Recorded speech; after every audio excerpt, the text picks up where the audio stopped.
Alright, gone back in time a little bit. It's April 24th, 1927. We have the 8-2 New York Yankees at the 5-5 Washington Senators.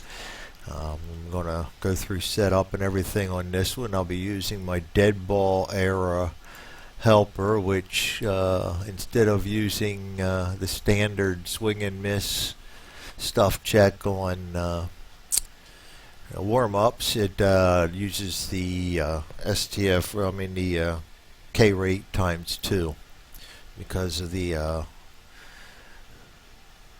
difficulty in achieving strikeouts and dead ball error. So without further ado, we will go through and start putting our players in. We got Earl Combs at center field for the Yankees. And they have one heck of a team. Earl Combs, 5 fielder, 18 air, not much of an arm, but a decent range. And he only batted .356 in 1927. You can see why he's on the field. And it brings up Mark Koenig at shortstop. And he was a rookie, I believe, this season, if memory serves me right. No, I was not alive back then. And 5.36 and 2 for him. Another good range, a little high in error rate, but that was his legacy that year. Rookie, that's not too bad. And that brings up the Bambino, and he is in right field.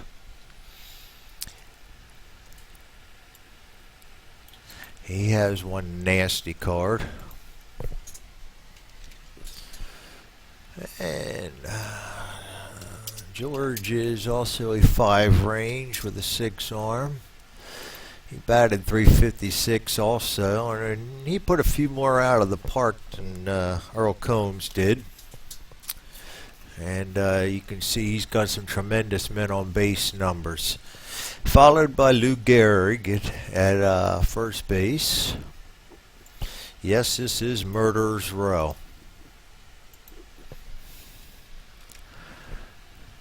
And he's also a range 5, 17 error. You're going to find a lot of high errors in this season. And Bob Musial patrolling left field. See, he's also a 5, so for this error, there's not too bad of an outfield. They all have pretty high error rates, but that's expected in this season. It's not uncommon to come out with 4 or 5 errors between the two teams in a game. Tony Lazzari at second base.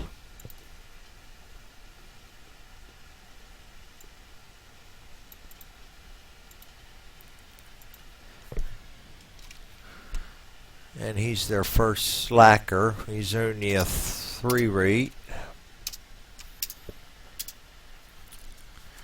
And he batted .309 and put 18 over the fence. So his offense more than makes up for his shortcomings. And brings up Mike Gazzella. He's at third base. He's little used. They kind of had a rotation thing going at third base there. Dugan played a lot of it, but Gazzella fit in some, and I forget where.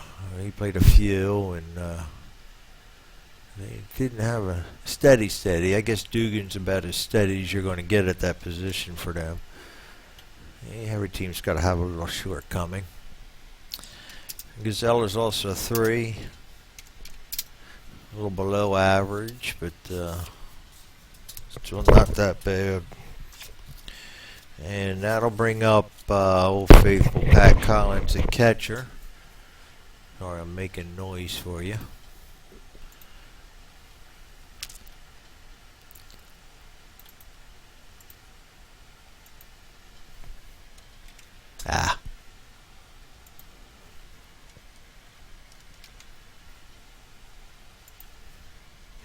Wrong buttons. And Pat Collins is also a 3 range at catcher. Pretty decent against stolen bases. So they don't do a whole lot of stealing back then. And that brings Urban Shocker in at pitcher.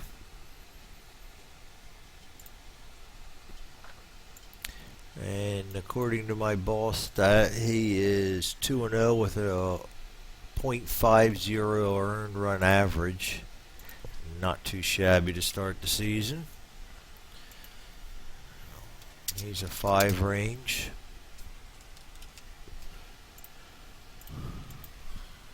And we'll find out how he fares this game right now.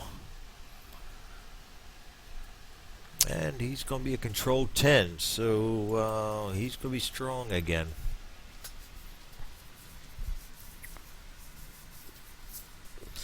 As you see, strikeout ranges are not that big in 1927. Urban Shocker has a whole 5. That's why we do the expanded swing and miss capabilities in 1927. Very difficult to roll that. Alright, and for the home team, Senators, we got Sam Rice in right field. They've got a pretty good team in their own right. They were 3rd place in the American League. Got a lot of big names. Some of them were getting along, but still big names nonetheless. Sam Rice, right field. He is a 5 range also. And he's got a decent 6 arm. Bucky Harris at second base. Gotta love the names in 1927. You're running into some real originals. Cuckoo Christensen and a lot of generals, Sarges, Pee-wees. There's quite a few of them. I can't think of them all off the top of my head. Really a unique season. Tris Speaker, talking about all-stars and stuff. And Tris Speaker patrolling center field. His range isn't the greatest, but he did bat well.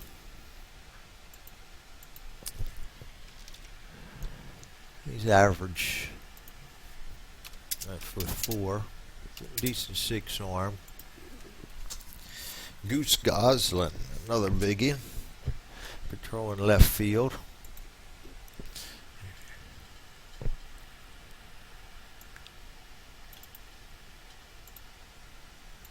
And he's got a good range of 6. But a little slacking in the arm at 3. Joe Judge, first base.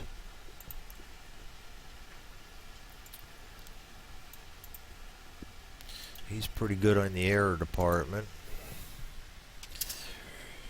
9. A little below average on the Come on, Greg. Get it together.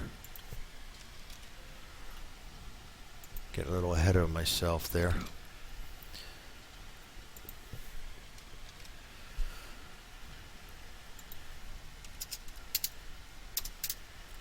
Alright, batting 6, Buddy Meyer at shortstop. He only played 15 games.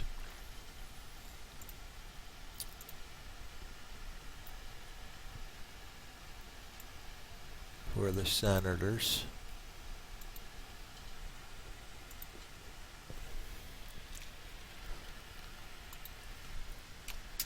Decent range, light bat.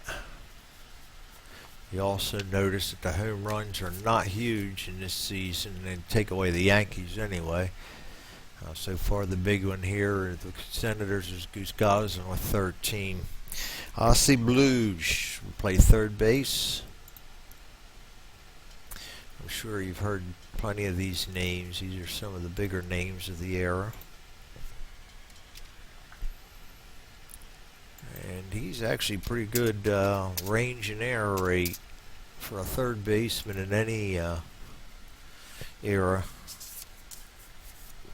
Muddy Roy, catcher.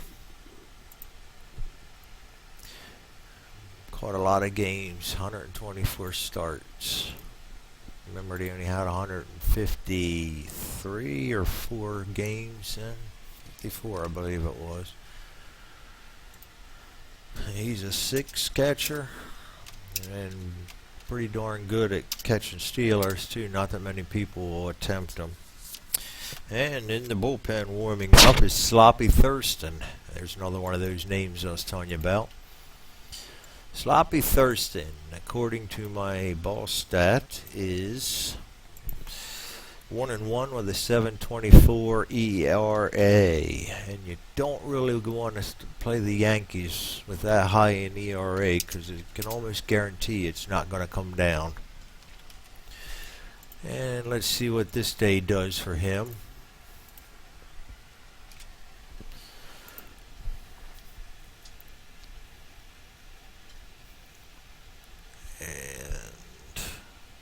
He is grooved. Wow.